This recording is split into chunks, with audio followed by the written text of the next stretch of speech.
Hey Sting, welcome back to Noise News. This is Star, And AJ, bringing you the news for this week. we've got a packed show, so let's get right into it. Starting off, we have a story about something very important, not only to our student body, but to many other schools too. That's right. Let's hand it over to Michaela for a story on new legislations that will impact schools. Minnesota has experienced some tragic and extreme threats to school safety over the last year.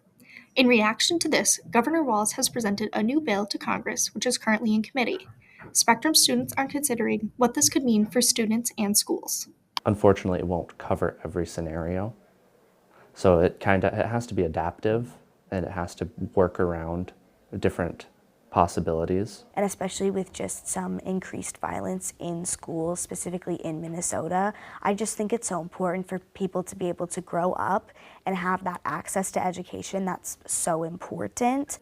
Feeling safe and protected while at school is something that all students should experience. School safety, to me, is, if we don't have it, then we aren't truly valuing what we're learning here, and it should be the first priority when we're thinking about education, because if the education can't happen in the first place because of threats, then we're not prioritizing the right thing. It's really important to all of us to feel safe when we're coming to school. All of these families trust that the school is going to protect their children. I honestly think it doesn't really get to a point where it's too much, it's you can't really be too safe in that regard. And I also think just introducing new policies is a good way to meet needs that you see just as time goes on. Students are who would be affected by this newly proposed legislation. Taking the suggestions, ideas, and fears of students into account could provide a perspective to legislators as they improve school safety. I'd like if there was a dedicated school resource officer, because it would provide everyone with a sense of safety, and it's kind of similar to how we have police officers in the streets. It helps protect, and if we have that in the school, we'd feel much safer. To just really be listening to people who have experienced that sort of thing firsthand and who also are in the scenario and know what's going to work, what might be really difficult, and what's going to be the most practical and accessible for students as well as adults. Because you don't really know until it actually happens to you. So I feel like showing personal experiences would help. As new school safety legislation is presented and considered, it is important to pay attention to the students who will be affected by new laws. This has been Michaela Taylor, Noise News. Thank you, Michaela. It's so important to know and understand these laws that will impact us. I agree. Switching gears, I heard that Spectrum is going to be doing something with flag football. Oh yeah, let's hear an update on that from Amanda. Great. Take it away, team. Flag football, a new sport at Spectrum, is taking some exciting steps in their first season as girls have a chance to play varsity football, a sport that has been connecting families for generations. The thing that I think is really special about the varsity flag football program is that if you were an 8-year-old, 10-year-old girl and you've watched your your older brothers, you've watched your older brothers play high school football, you never watched any girls play high school football. Probably not. If you did, it was once in a blue moon, very rare. So they didn't get to grow up idolizing football the same way I did, the same way a lot of boys have throughout their lives. Now they're going to get an opportunity to go to a varsity game and watch an all-girls team play the best sport in the world. I think it's just a good opportunity to start a new sport for girls. Girls flag football girls in football has been very underreached in a lot of things, because usually it's just guys football is the big priority. I've always kind of liked football, I watch it sometimes with my dad, but I feel probably when we started playing it in gym and there was talk about a new team, I kind of got excited about it. Yeah, it was my entire family just rooting for the same team and coming together for one natural cause and living and dying with every snap, with every play. It's just an energy that I never was able to shake. Building a community through sisterhood is important to this team. It was a lot of fun and just something new to try for this year. And Coach Stockwell organized some out-of-season practices, just a couple on Saturdays, to get people interested. And I thought, you know what, I might as well go feel it out, see if it's any fun. And it was so much fun. It was a really great time, just playing games, getting to know them, laughing a lot, and learning a lot too. When the boys show up to practice and they're a little bit early, you grab a football, you play catch with one partner. If you must, you have a group of 3. But if you have 3, you're playing less catch, right? So the girls show up. 2 girls are there early. Grab a ball, toss them a ball. They go play catch, right? Another girl shows up. There's 3 of them there. All right, sweet. Do a group of 3. Play some catch. Another one shows up. Now we got 4. Sweet, we can split off. We can play one-on-one catch. We can get maximize reps. No, they joined a 4-person square and had 1 ball going in a circle amongst them, right? 5th person shows up. Like, wonderful. All right. I go out of my way. I go to the 5th person. I go, hey, let's get another ball going. I toss them a football. Trying to hint that, like, let's split up and get a little bit more intentional with our reps. Instead, she joins the square. Now it's 5 people, and they've got 2 footballs going around the circle to each other. Well, they're just chatting, and yep. Wonderful to see the difference from how they want to warm up. They want that community, and they want that team bond. With a whole new sport comes a lot of beginners who are eager to learn. He's super nice and very chatty, and like the coaches are super nice, and they're very understanding because nobody has really done the sport before. So they're taking it very slow and like teaching us each individual thing that we need to know. I think what I'm also looking forward to is just learning a new sport, because I won't be like the one new person because everyone's new to it, and so it's a learning curve for all of us. They've been so much more excited about the learning the monotonous parts of the game than the boys are in tackle football. Tackle football, it becomes a grind, right? They've been doing it since they were 8, 10 years old sometimes. These girls, they've never gotten the chance. So they are so grateful just to be able to sit in a chair and listen to me say, this is what a wide receiver does. Adding another sport at Spectrum is an exciting thing as the school continues to grow. This has been Amanda, Noise News. Thanks, Amanda. While we're on the topic of sports, let's hand it over to Matthias and Jefferson for a sports segment.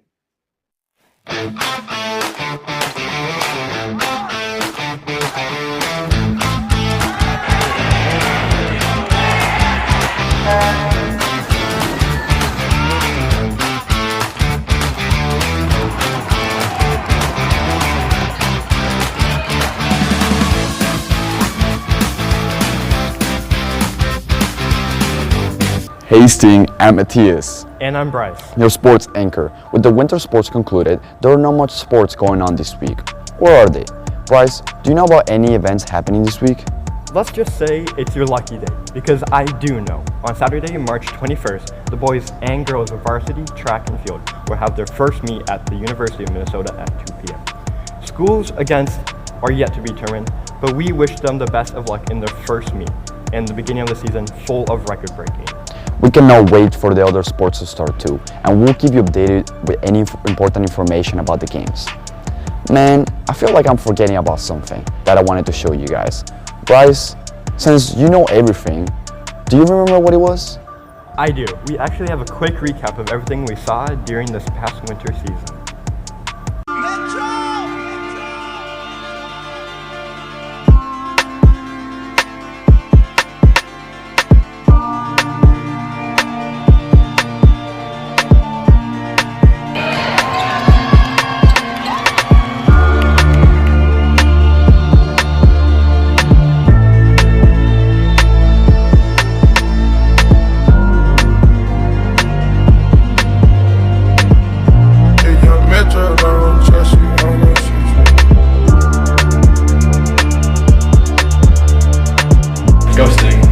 Ghosting.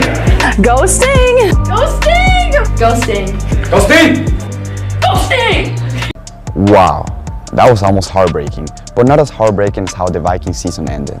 Excuse me, who do you think you are? Like, think about it. The Minnesota Timberwolves are having a way better season than whatever they had. That's why they're my favorite sports team in Minnesota. Man, you really live under a rock. You know, if you really think they are the best team, why don't you ask the rest of the Noise News crew? I think it's a great idea. Let's head over there to find out. Now that we're back in the room, let's go ask the crew what's their favorite Minnesota sports team.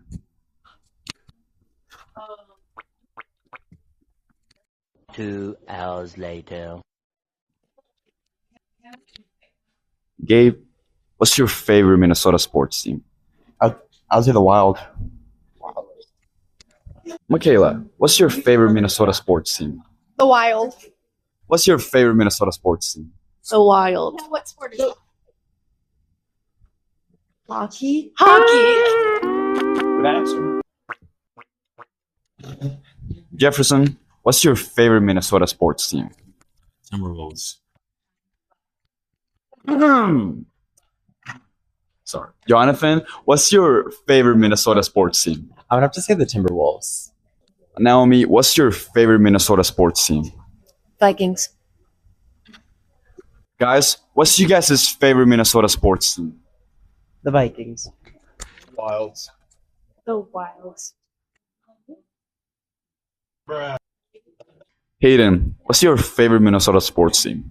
I like the Minnesota Wild. Probably Minnesota Lynx. Miss Kress, what's your favorite Minnesota sports team? The Spectrum Sting.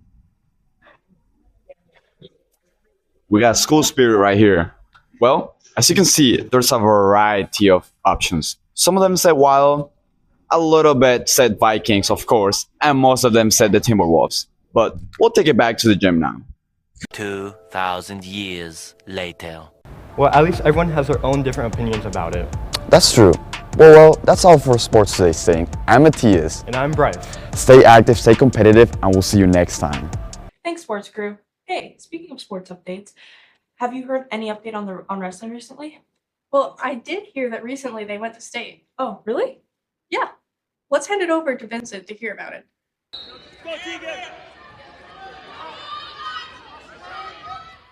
All across Minnesota, high school wrestlers grind through the season, pushing their bodies, mastering technique, and chasing a spot at the state tournament.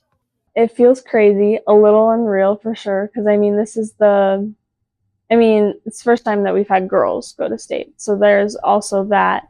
And just, I don't know, this year in general was just definitely a year of firsts. Like the first time we had a girls team, the first time having 2 girls go to state, like it was just absolutely insane. And it still feels like a little unreal, all of it. But I'm really happy of how far our team has gone and how, this really just sets it up for our future, the future of girls wrestling in general and also girls wrestling at Spectrum.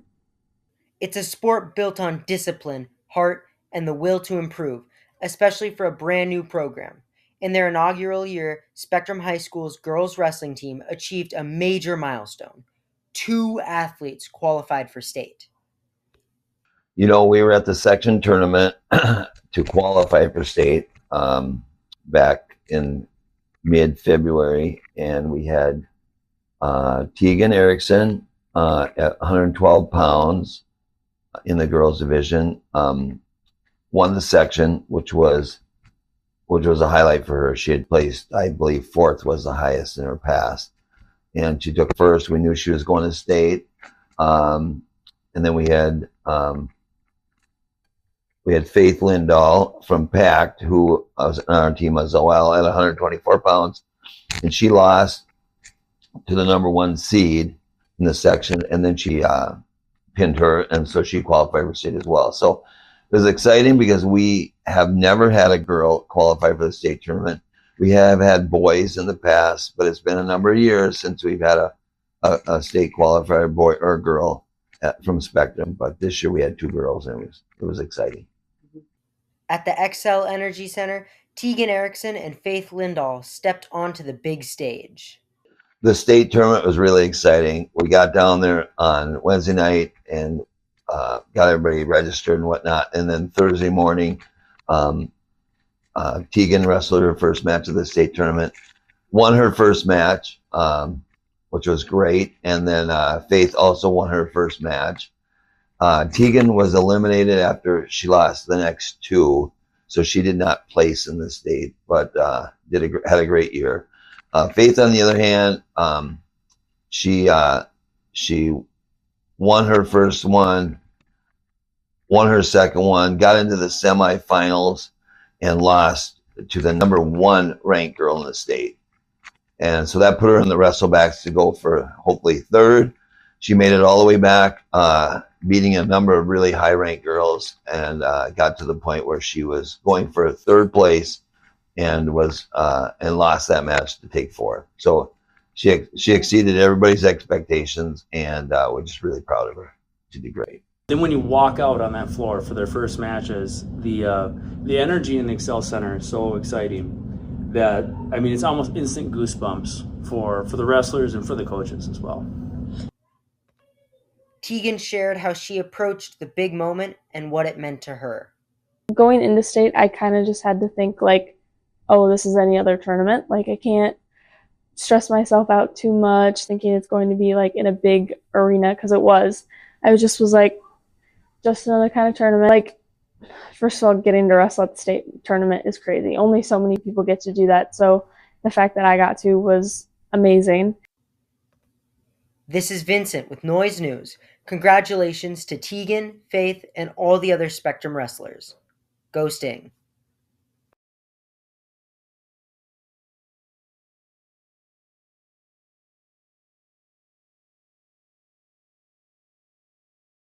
Great story, Vincent. Yeah, I love hearing how our wrestling teams are doing. Me too. To end off our show, we've got a fan favorite, special news. Yes! Take it away, special news crew. Welcome back to Special News with Amanda and Grant. What's the name of the closest star to Earth?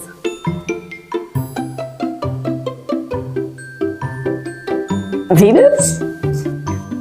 What is the largest mammal on Earth?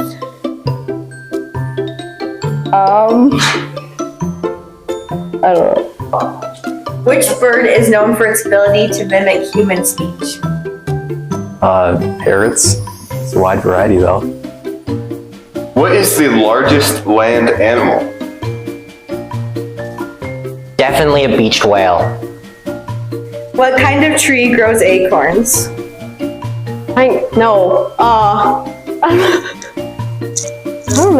Oak trees? Oh my. What blood type is known as the universal recipient? A positive. What's the tallest animal in the world? Giraffe. Which famous scientist developed the theory of relativity? That's Einstein. How many bones are in the human body? More than 5. What are the primary colors of light? Different than RGB, so red, green, and blue. What is the longest river in the world?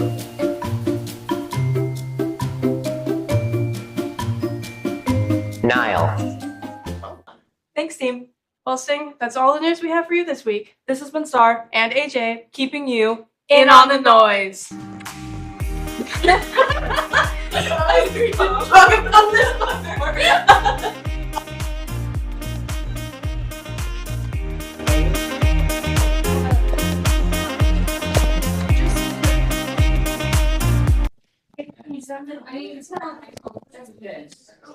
Perfect, right to the rescue. Thank you. Thanks, Queen. Did I do exactly what you wanted? Everyone says something is you. Stop it! Stop.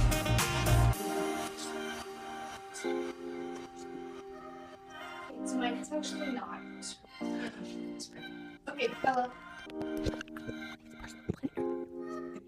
Everyone thinks I'm the funniest person. Even Star says it. Yeah!